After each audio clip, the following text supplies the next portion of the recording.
Hello, everyone. Welcome to another edition of the Style and Vibes podcast. Today, we are joined by special music guest, Tessellated. What's Blessings, going on? blessings. How Not are much. you? I'm great. I'm glad to be here. I'm excited to talk some music with you today.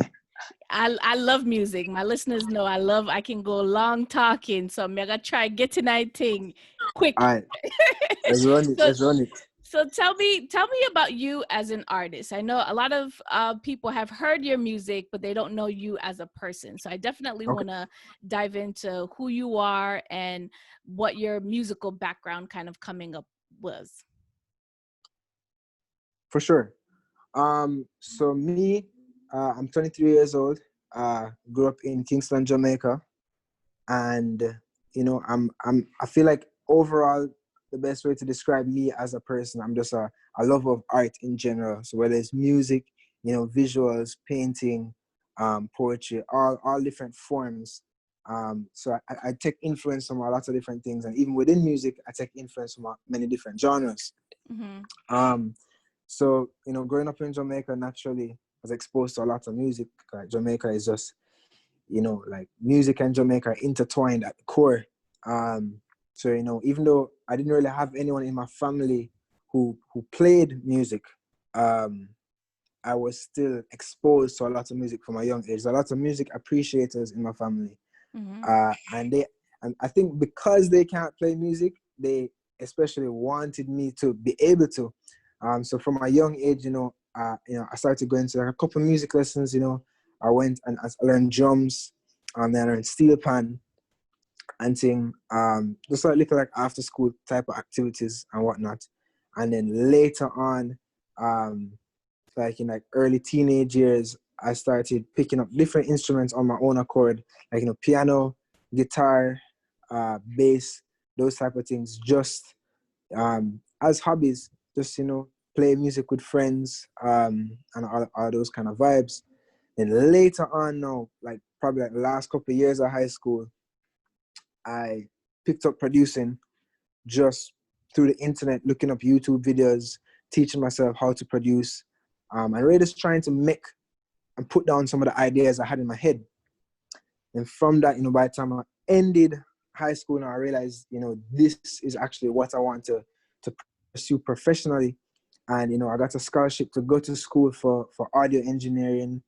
And in Florida, I headed to Florida. And while I was at school for that, I started singing and writing and connecting with other local musicians. And, that's where my career as an artist actually started to flourish. So I like that. So I think when we think about music in general, especially a lot of the younger generation, you hear a lot of like Soundcloud and not having that musical background. And I think a Yeah, lot of times it kind of gets a negative connotation to it. But there are a whole lot of gems. The accessibility to music really makes it easier for people to produce music. So how did you kind of carve out a sound for yourself? So I know you like to explore different sounds, and no two singles of yours really sound the same. And we'll kind of get into that a little bit later. But there's a sound there, and it's not quite reggae, it's not quite dancehall, it's definitely influenced and it's nuanced, but it works. You know what I mean? Like it has yeah, a sound. And I know a lot of artists, they don't want to box themselves in or want to be one thing. It helps us as journalists to kind of characterize and palletize it for the masses in terms of being able to share new music in a way that people understand. So I understand like both angles of wanting to not be in a box, but also we kind of have to put you in a box just so people can explore your music. for Tell me sure. how you feel about like that balance of being put into a box while exploring the sounds that you really and truly love and want to Yeah. test. Well, I think, okay, but before he touched on that, I just wanted to touch on a point you said at the beginning of his statement, which was Mm-hmm. about SoundCloud, right? Mm-hmm. Um, and I feel like same thing, even for the development of my music and being able to blend those genres and whatnot, I think SoundCloud was extremely vital because that's where, even though there's people I met in person, SoundCloud was the first community of musicians that I was a part of, where I met people. And even like for like Pan and Ginger, which is like my first like real single, I met both of the other artists through SoundCloud, right? Like without SoundCloud, like my career like wouldn't exist at all. So SoundCloud and that whole internet wave of having things, even I would say that was even more important to my development than having like a musical background per se, you know? But yeah, so the balance of music. I think what popped up in my mind, and I'm sorry to cut you off, and no worries. I want to definitely finish your thought, but what came to mind for me is that comparison in terms of, you know, years ago it used to be collaboration in a studio, and now it's just shifted to being online. And it's not to say that you guys don't get together, but I think drawing that comparison, because I'm glad you really spoke on it, because I think it tends to get the negative connotation attached to it. So I think the showing the other side of how you were able to grow and meet different people who kind of worked in the same energies that you have, I think that that's important for people to understand. But go ahead and finish. No, 100%. I think, but you know, the thing is that everything new tends to get a bad connotation from people who kind of are used to the old way. And I think a lot of it almost like at the roots of it, it might kind of just be like a jealousy thing, even if people don't realize, where they're like, yo, I had to struggle in a studio with just like 3 men that I could find on my street, and like you guys just get to pick out from anybody in the world like who you work best with and just work with them. You get me? Yeah. But you know, it's just like things move forward, and you just have to move with the times. You know, like utilize what the best available route there is for you. So even as, so for me, the volume of music that's being released, I mean, Jamaica is known for releasing singles all the time, and artists come out with singles all the time. Definitely. But that necessarily isn't the tradition of music around the world. I think we're seeing that more so now. But do you think that it makes releasing music more challenging or more exciting, that the frequency kind of has to be there in order to continuously be on top of people's minds? I think there's multiple ways to look at it, you know. It really depends on the type of artist you are. But I think on one hand, it's freeing because, you know, you're able to release as much music as you want to, right? And you don't have to worry about, okay, this is my album for the next 2 years, and this is what has to carry me over. It's like you can drop a song this week and drop a song next week and a song week after that, and there's enough listener base that's willing to take that in. And you know, you might actually be more successful doing that than someone that only drops like one album for the year. But at the same time, if you like to take things a little bit more slower paced, and you like to really focus in or create a body of work, it can be stressful because you might feel the need to keep up with people who are constantly dropping music. But the good thing, and like the kind of great thing about the system that we have right now, is that I think there's space for both of those types of artists, right? So like, you know, you're gonna have like your Frank Ocean or like your J. Cole type people who like them drop one album every 2 years and then disappear, right? And then you have some other type of artists that drop, even like for example, like Jamaican artists and like dancehall artists who drop a song every week, and both of those people can be successful and coexist with each other, you know? I like that. So I was reading your bio, and I was very intrigued by the Beatles inspiration. Please tell me about that. So this one thing you should know about me in general, I'm kind of I'm all or nothing type of person, you know? Like if I like something, I love it. And if I don't, then that's just it, right?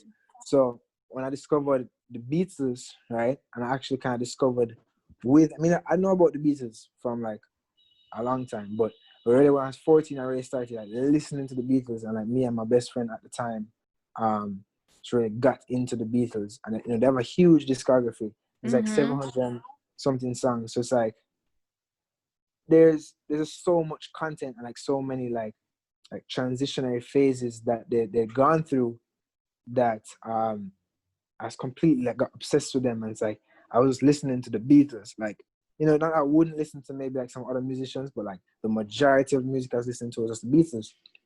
And I think listening to them really inspired me a lot and taught me a lot about like good songwriting. Like really, not about like, because their music, you know, they have some very crazy songs, they have some very simple songs, but the consistent thing through all of them is like, as songs and like compositions themselves, they're very strong, right? So regardless of if you had that same song on like a trap beat, like a dancehall rhythm, or you sing it a cappella, or acoustic just with a guitar, it's like the writing, the lyricism, and the actual musicality of it stands strong. And I think that's something that I've tried to bring through in my music creation, that I never want my songs to be carried by like a gimmick, or just the only reason that they sound good is because they're part of like a trend that's going on. I want them to like really be at the root, like like very solid songs, and then any additional flair or flavor that it comes in is just that additional elements, right? That I think there's a lot of people doing that nowadays. And there's also a lot of people who make songs that are great, fun songs to listen to. And like, I'm never a person to hate on any type of music, because I think there's a time and place for everything.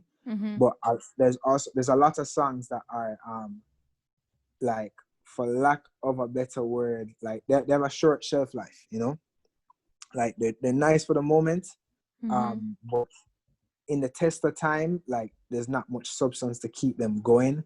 Whereas when you have a really good song itself, like no matter if it's now or 10 years from now, it'll still be a good song.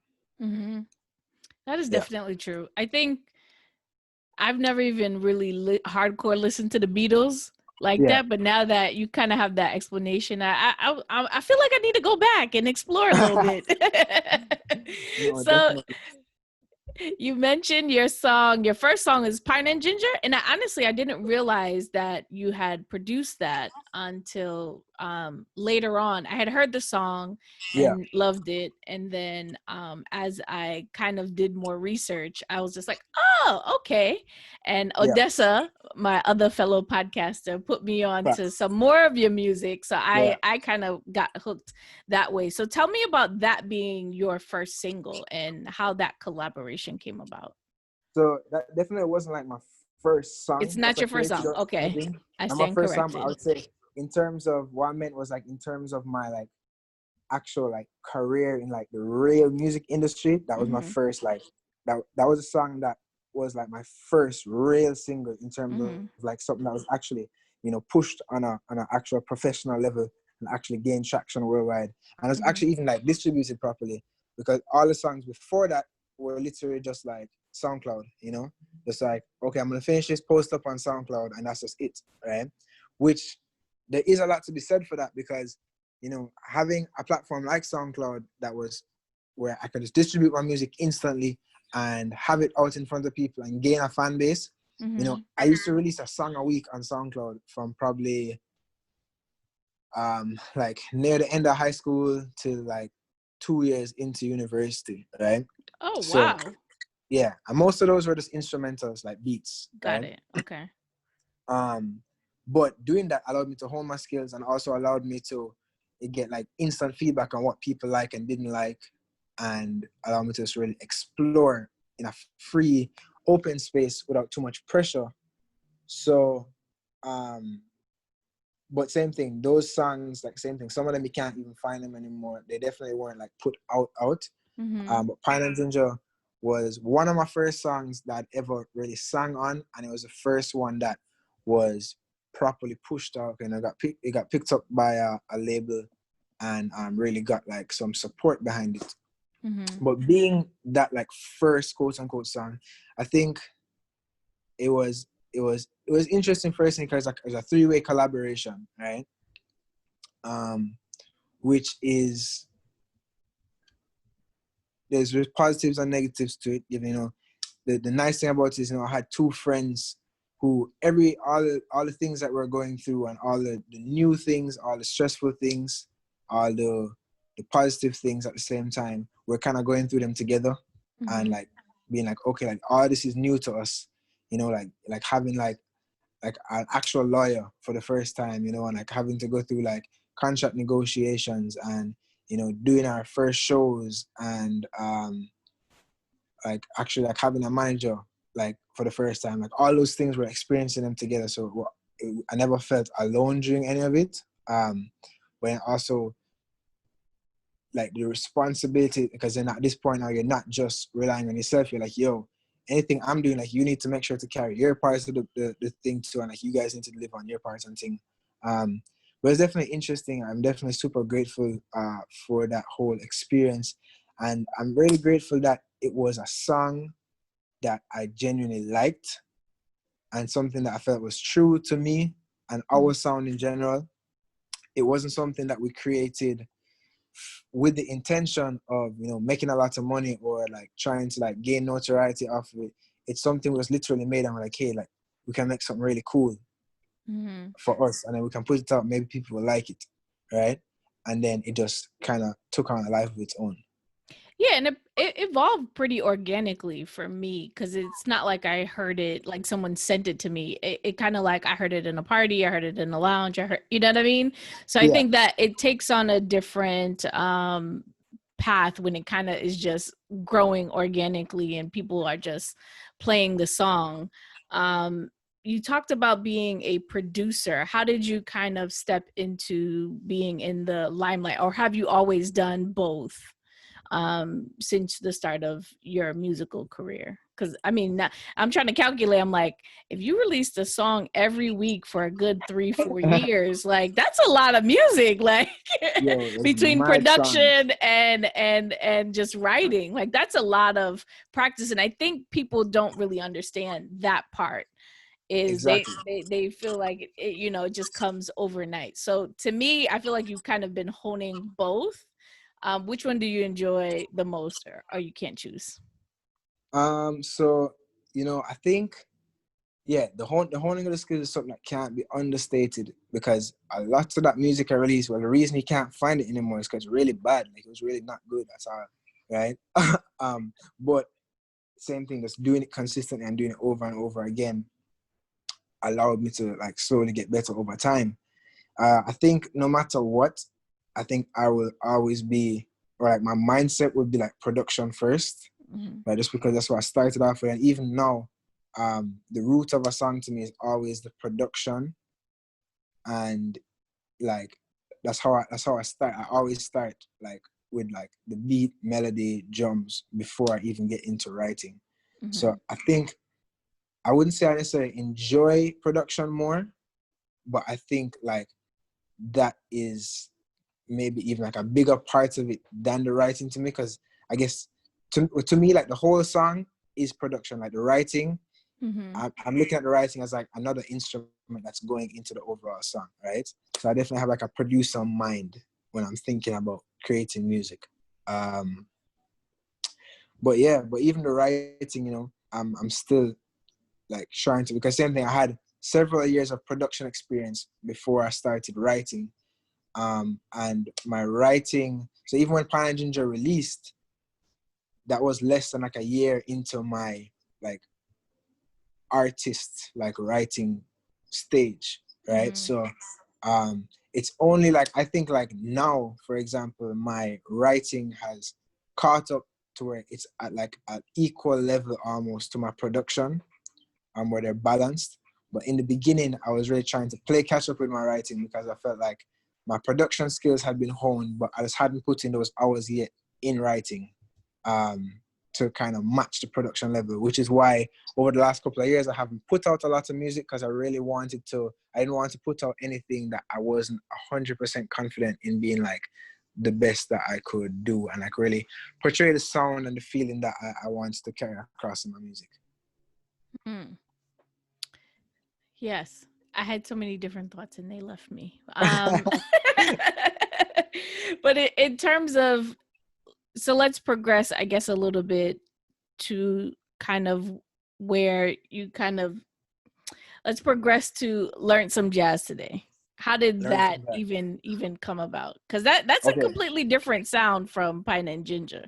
completely. And the Yeah. story of it is actually funny. It doesn't happen in the order you might think it happened, right? Really? Okay. So, funny enough, like I learned some jazz, the original version. So there's two versions, right?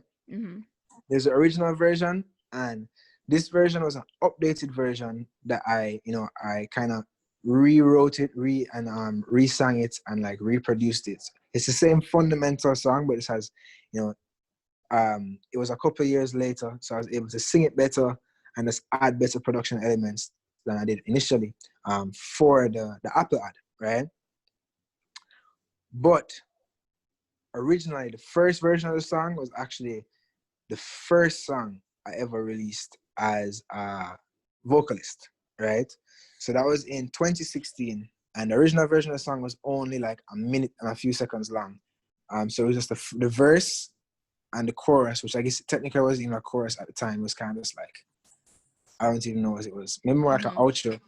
outro. So it just went like verse, chorus, I had a little piano solo, and that was it, right? Which is basically one night I was there and I was on the road in Florida, had this idea in my head, went home, recorded. 'Cause at this time, it probably been like a couple months into me recording. So I had the idea in my mind that I wanted to start recording. I bought a mic and started practicing, but I wasn't confident in my vocals yet. I didn't feel like I'd created anything that was, worthy of being shared. But I went home, wrote this, recorded it in a couple hours, and then I was like, I was afraid to post it because I'd never posted anything with my vocals before. But I said, you know what, let me just do it. If they don't like it, I'm just going to delete it, right? I posted it on SoundCloud and I went to sleep because I was afraid of what people would say about my vocals. Woke up the next morning, actually got a lot of positive feedback. I was like, okay, this is dope. So I left it up.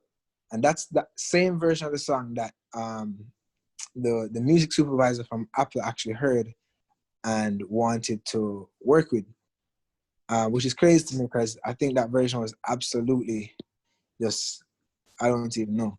But they heard the potential in it clearly. They heard the potential. And So they were just browsing SoundCloud and this song just happened to come up. That's how this came about. pretty much, like, I guess that's their job. Well, the thing is, they were going through all of my songs, right? Because they had actually like heard a few different songs that they thought could like have like like sync potential, Mm-hmm. for a thing, but then it ended up being this one that fit best. But yeah, it's literally that. They literally told me that they've been browsing SoundCloud and they had followed me at some point or another, right? And then they just had my song saved. So then I guess like what they do is they have different playlists of different songs for different moods or different potential things. So they'll create like a long list of maybe like 50 songs for a specific spot, and then they'll narrow it down. And then this made the short list, and it just ended up being the one. Wow, that's amazing. Yeah, Congratulations. thank you. Appreciate it. So we didn't really give it the proper intro. So Learn Some Jazz today was actually featured as part of Apple's AirPod commercial. Yes. So we got to give it the proper intro. You know Yeah, what I mean? Put definitely little look at spice in the intro. You know. 100%. But I think so. Did you re-record it after that or Yes. before? Okay. So I re-recorded it last year, Okay. specifically for the ad. So I did just like over time, like my vocal, my singing capabilities have gotten better, songwriting, and same thing, production. And I had a better setup and stuff. I had like actual professional level equipment, whereas like before I was using like a little like whatever I could afford off of Amazon. So I was able to like deliver a better quality song overall. Mm-hmm. Now that makes sense. So does this collaboration, did it make you think about the longevity of your music differently? Because most artists, it's not like you set out to create music to be a soundtrack to an advertisement or any sort of like brand kind of identity around it. Does this make you think about your music in a different way, or is it just like, no, this is me, I'm going to continue doing music the way that I want to do it without the constraint of can I do it again in your head? Just curious. Yeah, I mean, I think I'm never really one to think of like, the can I do it again, because I guess anything I've set out to do, I never even said can I do it in the beginning. I just did it. So I just have to continue doing it. Because if now I'm thinking about, oh, I'm trying to do this, I think that changes the whole feeling and the whole process, because that was never the intention. So I know I'll just keep doing things, and it's the same me. And if it's been done, then like it can be done again, or something completely different, right? Because same thing, like I never set out to have this really crazy advertisement spot. Just like when, I was making like Pine and Ginger, I never set out to like have this kind of like underground like anthem or whatever. I was trying to make a good song. So I guess that's the only question I have, which is like, all right, can I make the best song? What's the best song I can make today? Right? And that's what I'm going to keep doing when I'm making my music. How do you push yourself with each song?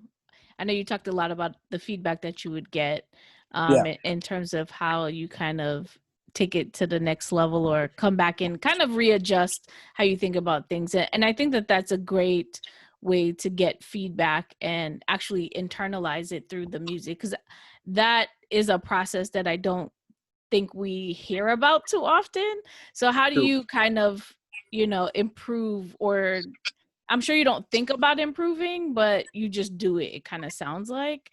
So how do you challenge yourself? Like, what is something that, I know the vocals kind of sounded like something you like, let me just put it out there and see. Is Yeah. that how you kind of approach new things within your music? Well, I think a big thing is like, over time, just with anything, if you're really consciously trying to get better, you just pick up on things that you can get better on. So it's like when I was originally doing things, there was a lot I didn't even understand was a factor. You get me? It's like I might have been doing vocals, but I didn't even realize like, oh, there's this element to your vocals you can control, or this element of writing that you need to think about, or this element of the production. And over time, I've become more and more aware of it, from listening to my own music, and also just like really like consciously, consuming music that I really appreciate, and also working with people who I look up to, and contemporaries who are like, just learn things from people. So I think for me, it's really about a feeling. Like I can't really explain exactly, but it's a feeling I get when it comes to any sort of creative thing I'm doing, when I know it's like the right thing. Like it, and I guess that's really me, like meeting my own standard. So I guess it's when I get that feeling when I do something, it's like, okay, is this good enough? Or I'm like, nah, like this needs to be better in one way or another. And I'm just like, I can't, like it's literally not within my capability to create something that not to say I will create something I don't like. I make stuff I don't like all the time, but I guess like I'm not okay with leaving it that way, right? So either I make something I don't like and it gets discarded, but I learn from it, or I make something that's up to my standard and that's what actually gets finished and put out. But I just have like a quality control for myself that is like, I'm just very kind of ruthless with myself when it comes to critique and making sure everything is as best as it can be, even maybe more so than I should. But I think that also helps me and allows me to really just create the stuff I end up creating at the end of the day. I love that. I love that. This is great. So how did No Ansa come about? So I love it. It's already in my playlist. I think I've listened to it a whole lot since it's released. Too many times probably. So you collaborated with a Nigerian Afrobeats artist, Crayon. How did that come about? The sound is really dope. So I like that a lot. So I like the progression, and we've only really talked about 3 singles. So, you have so much more, but we only have a limited amount of time. So tell me about No Answer, and then tell me also about your EP coming up that you have. Okay, for sure. So No Ansa. So the whole journey of No Ansa actually began in England, right? So I was in England, doing like kind of like promotional tour vibes last summer. And I was going Notting Hill Carnival, and I was connecting with a lot of people. Connected with two producers like Footsteps and Bayo in the UK, and we did a little session and we started up this vibe, and wrote the chorus for that song in that session. Then, you know, I went back to Los Angeles and I ended up like doing some more production on it and like fleshing out the rest of the song. But I always had this feeling that, you know, I need some like an African person on this song, right? Like, cause that was kind of like the inspiration for it. It was like the Afrobeat vibe. Especially because, you know, I think like dancehall and Afrobeat are just like super closely related, right? Exactly. Yes. Like it's literally like two sides of the same coin. So I felt like, yo, you know, also just like African Jamaican collaborations are something that needs to be happening more. Anyways, so I kind of held out on the song for a while. I'm like, I need to find the right person. I actually sent the song, or I didn't send the song off to anybody, but like I had some different ideas of some different people who are wanted, and it just didn't work out. Then I had, you know, met this guy Andy from Maven Records that Kiran is signed to, and you know, I said, you know, I should hit him up about seeing if he could get someone on the song, because if he would know, if anyone would know, it'd be him. So I hit him up and he's like, yeah, you know, I have this guy Kiran. He's our latest signee. Like, he's really great. I listen to his music. I'm like, yo, this guy's amazing. We're like, yo, you want to ask him if he'd be interested? And it was honestly like one of the quickest I've ever gotten back a song. You know, a lot of times, like, when people are like, okay, like, yeah, I'm going to get in a studio in the next couple of weeks and this and that and whatever. Like, Kiran heard the song. He was like, yo, I have an idea for this. Got in studio, sent it back same time. I'm like, yo, this is exactly what I've been waiting for this song. And it just happened like that. But same thing, like all internet, like up to now, like, I haven't met Kiran in person yet, right? Like, definitely looking forward to after, you know, there's a little bit more free movement in the world. But yeah, it was one of those things where even though like we're on like almost opposite sides of the world, the connection musically was there, and we're able to just get it done. I think that's interesting because a lot of people find it, and I don't know if it comes across in the music or not, but sometimes it does. Like, you can clearly tell that people aren't on the same page and they recorded in separate spaces. But 100%. to be able to record on a song in separate spaces and have the kind of be in sync with each other, because it kind of feels like you guys were in the studio together. So if you didn't tell me that you did record it together, I wouldn't have known. So how does one create a connection? I guess the connection is really just the song and the production of the song, and it kind of permeates through the lyrics as people collaborate together in remote spaces. No, yeah, definitely. I think the real big part of it is just about finding like-minded people who understand, like, you guys think about music in the same way, right? And figuring out, like, I think that can actually be easier to do online, especially because you have so much more, a bigger base of people to choose from. So like, you could be in the same room as somebody, and you're right there, you guys are talking, you're holding a vibe. But if mentally you guys are not on the same level, or like spiritually you're not on the same level with the music, it's just not gonna come out as like a unified thing, right? Just like how same way, like, we could be right here talking, right, over the internet, but maybe me and you are understanding each other better than somebody who might be sitting right beside me, just because mentally they don't get it. So I think once you connect with people who really understand you and understand your music, and it's like a mutual understanding and respect, is really easy to make those songs and just have them sound like one thing, because it's really just like same thing. It's like, it's not even like two people doing something, it's like one person just picking up where the other person leaves off and just like creating one thing at the end of the day, like both energies going in and like melding together. It makes it definitely cohesive. Like I said, I wouldn't have done it unless you told me. So tell me about the upcoming project that you have. You have an EP. When does it release? It's called Tropics Volume 1. So I'm assuming Yes, there'll be a Volume 2. we'll see. We'll see. When does But that release? so that is going to be releasing in about 2 months, Okay. right? And that, like as we kind of talked about in the beginning for a little bit, there's a lot of blends of a lot of different genres that I create. I think because I've released, a few different singles, right? And none of them really sound exactly the same.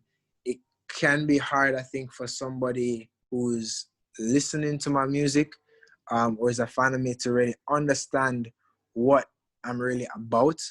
Or people might have heard one song or another song and not really understand like who Tessellated is as an artist. So I think this kind of bridges the gaps in between, and gives a little taste of a lot of the different styles. So, I have a couple songs, like for example, No Ansa, which is the first single, is very like heavily Afrobeats leaning, right? My next single, Me and My Lady, that's going to be coming out in a month, is a very similar vibe, but it leans a little bit more towards like a Spanish, like a reggaeton influence. I have another song on the project that is same thing, similar energy, but it leans a bit more towards hip hop, right? So I think the project itself is kind of going to bridge the gaps between all the different genres of music that I'm inspired by, and really give a full picture to anyone who listens of who I am as an artist and what you can expect from me in the future. I like it. So we have to get to your love of art. Tell me about that. I really want to talk about how you kind of incorporate both into your music. But tell me about your love for art, because I feel like it comes out in your fashion. Yes. So that's the next question.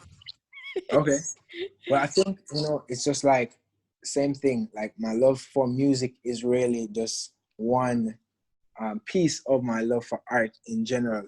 And just my appreciation of just like beautiful things. I think that, yeah, like I've just always been very intrigued by, like both appreciating and creating art in different forms. Just, I guess, the expression element of it, like both expressing myself and trying to, understand other people's, experience through their expression of themselves. So I definitely, like dabble in many different art forms, right? Like I do a bit of painting. I do a lot of photography and like film photography, and I'm getting into, videography more, and I'm going to be directing some of my own videos. Even like graphic design, like a lot of my older artworks, like I designed them myself, right? And yeah, it's just really something that it's just another form of, well, not even another form, but I think like art in its purest form is just an extension of self, and a way to explain yourself to other people in ways that, like words alone might not properly be able to capture. So it's just something I've always been kind of obsessed with, and I think I will continue to be, because there's just endless possibilities with it, and there's always, a new feeling, a new emotion, a new experience that can be expressed and brought to life in a different way through one medium or another. So how does that play out into your personal style, your fashion? It kind of reminds me, it kind of is a bridge between 70s and early 90s. And I'm dating myself probably a little bit.